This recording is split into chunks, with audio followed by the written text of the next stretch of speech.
Greetings and salutations. I can start right back with more Raid Shadow Legends. And yes, we are in the midst of the holiday season. Christmas is come and gone. I hope you enjoyed your holiday.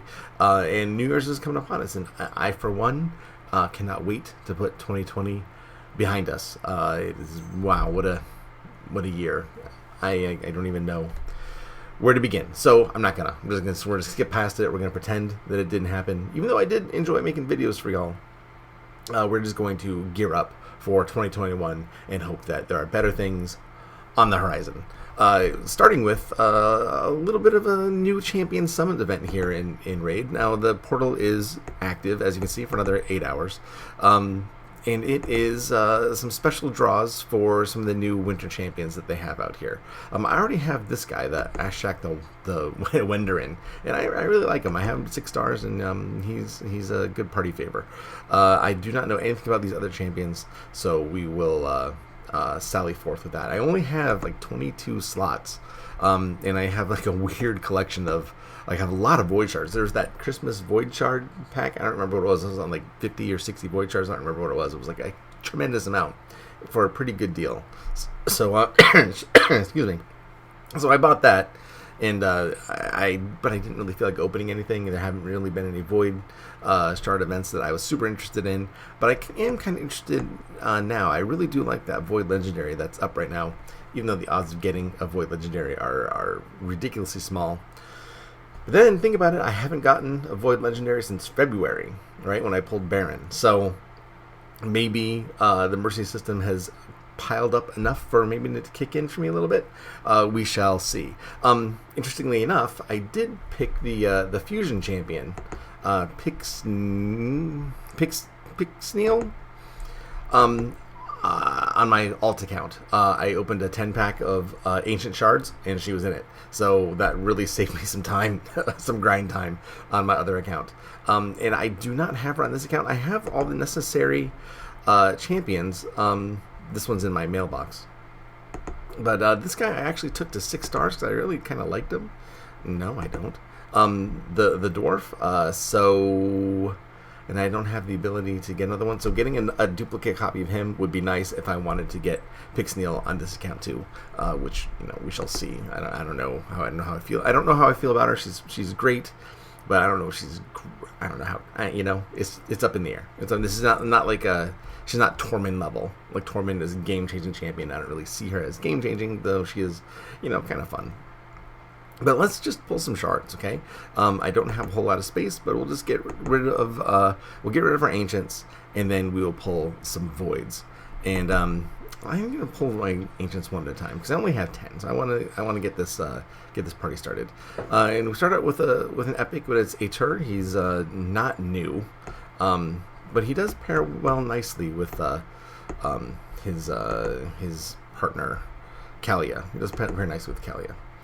Okay, let's continue. That's probably going to be the only epic I get. I've had so many 10 pulls lately of Ancients with no epics in them whatsoever. I'm actually kind of excited to get a duplicate Atur. There we have a Kale, and now we have a Sentinel, who's a bit underrated. He's a pretty decent champion for a rare. And we have Grandmaster. I'm glad to see that he's still kicking with his AARP card that he evidently has. A little bit of a gray beard. Okay, continuing on. Alright, Gallic, good to see you. Thanks for joining the party, but we're going to move on. Don't need to go over the starting champions, I'm pretty sure. Okay, Banshee, a really, really great rare. I like Banshee a lot. Super versatile, a lot of AoE attacks, a decent rare. I have a guide on her somewhere. It's a weird guide. It's just a 3-star ascended guide, so no bling. Just a way to just get you through early stages of dungeons. It was fun. Good times were had by all. I did eventually 6-star that champion, and I do use her in like Faction Wars and some other places. Blood Painter is not a good champion, so we're just going to move on.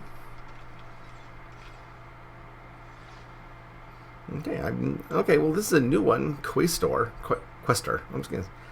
Questor? I can't pronounce things lately. I don't know what my enunciation's off. Attacks enemy, 30% extra crit damage if this champion has less than 50% hit points. I love extra crit damage. I'm a huge fan of that. Halberdier is, like, I think, a better version of this guy, but what else does he do? Attacks one enemy, 15% increased crit damage buff on all allies if the attack is critical. Okay, that's cool. So you have a 15% permanent increased crit damage buff on all your allies if you have his crit rate up at 100%. That is pretty sweet.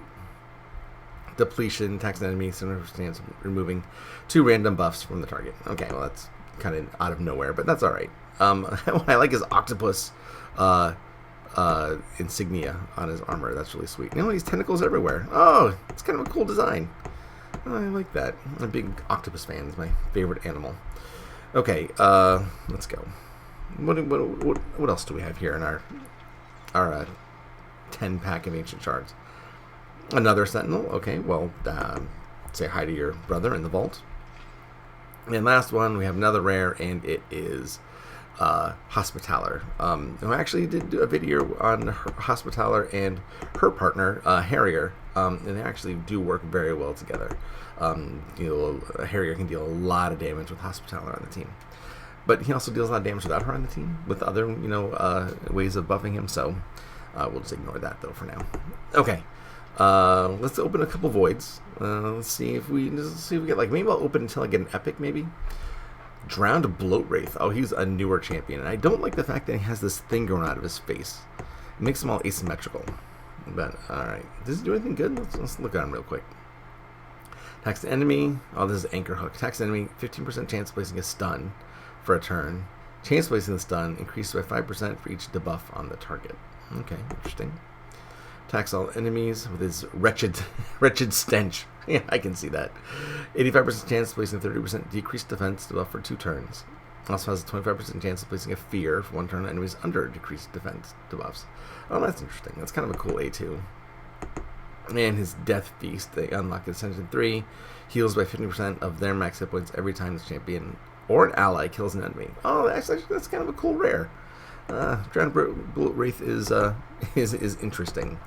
I might play around with a Drowned Bloat Wraith at some point. It's kind of neat. I like his skill set. Chevalier. I love Chevalier with his awesome A1. 20% chance of placing an extra hit. And this can proc many times. It's not limited to only procking once. It can do it a couple times. It's kind of cool. And especially if you have Relentless Gear on. He's really, really, really good champion. Okay. And Eviscerator. Fun. She can get an extra attack occasionally. I'm all about the extra things happening. Doomscreech, not a huge fan. Although he has his uses. Early game. Okay, and here we go. Our first epic, and it is Lua, who is awesome. I like Lua a lot. I do have a collection of Luas, so this doesn't really help me a whole lot. But let's go over the awesomeness that is Lua. Attacks an enemy, 50% of the inflicted damage to all enemies if this attack is critical. That's really cool to have on an A1 in a 100% crit build. She is fantastic in that regard. Great A1. Hail of Arrows attacks all enemies 3 times. Another awesome attack for her A2. And when you ascend it, each critical hit heals a champion by 2.5% of their HP, and then Lucky Shot attacks the enemy, decreases the target's turn meter by 100%, will ignore shield and block damage buffs. Lua is an amazing DPS champion. Really, really strong. Okay, let's press on a little bit, shall we? Okay, oh, alright, one of the new ones, Stilgol, is a really, really good, really fun dwarf. Really fun champion. Let's look at the skill set right quick. Attacks enemy, 40% chance of placing a 15% decreased speed buff for 2 turns. Attacks all enemies twice on his A2. Each has a 50% chance of placing a decreased accuracy buff for 2 turns. And his A3 attacks enemy 3 times. Each hit has a 40% chance of placing a 60% decreased defense buff for 2 turns. And his attack multipliers are not that bad for a rare. He's actually a pretty decent champion. Okay, and here we have Ripper Fist, pretty good champion for Fire Knight. Attacks enemy twice on his A1, and he can put a decreased attack of 30% for 2 turns, or 30% chance to put 25%. Then his Rip to Shreds A2 attacks enemy 3 times. Each hit places a 100% heal reduction buff for 2 turns if the champion has full HP. Each hit places a 50% heal reduction buff if the champion is less than 100% HP. And then his A3 decreases the cooldown of Shred's skill every time this champion's hit points drops below 50%. That's actually really useful in practice. He's a really good champion, but kind of almost exclusively for that one dungeon. Oh, and Dagger, another really, really good rare. She's also new. Newer than Ripper Fist. She's with the latest batch of champions that were released. Dagger is really neat. Check this out. Double Daggers is your A1. Attacks enemy twice. Each critical hit decreases the target's turn meter by 4%. So you can see how that can things can escalate depending on the team composition that she's in. Precision Sabotage attacks all enemies. 50% chance of placing a 60% decreased defense buff for 2 turns. That's nice to have on an A2. And then her Sword Break Knife is her A3. Attacks one enemy.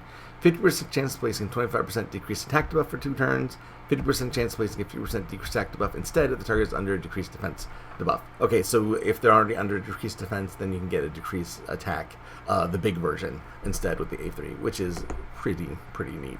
Okay, Dagger is good. Good champion.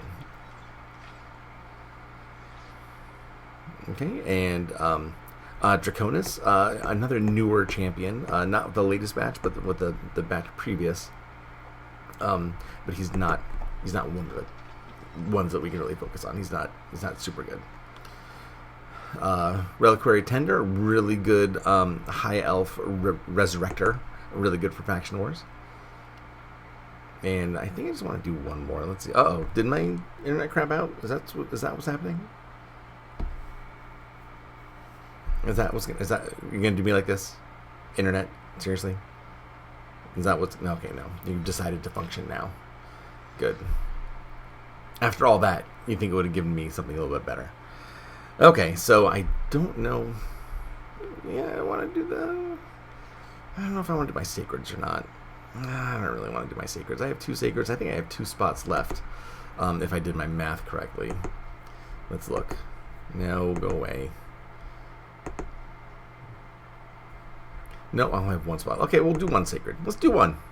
I got 2. We'll do 1. We'll just see what happens. Okay, guys. Let's let loose and see what happens with our Sacreds. Oh my God! I got a Royal Huntsman. Nice. Oh, legendary out of nowhere. Well, I had a 6% chance. So I guess not really out of nowhere, but still, that's awesome. Royal Huntsman, really strong DPS champion. Attacks enemy, places a 50% increased attack buff on this champion for 2 turns if the attack is critical.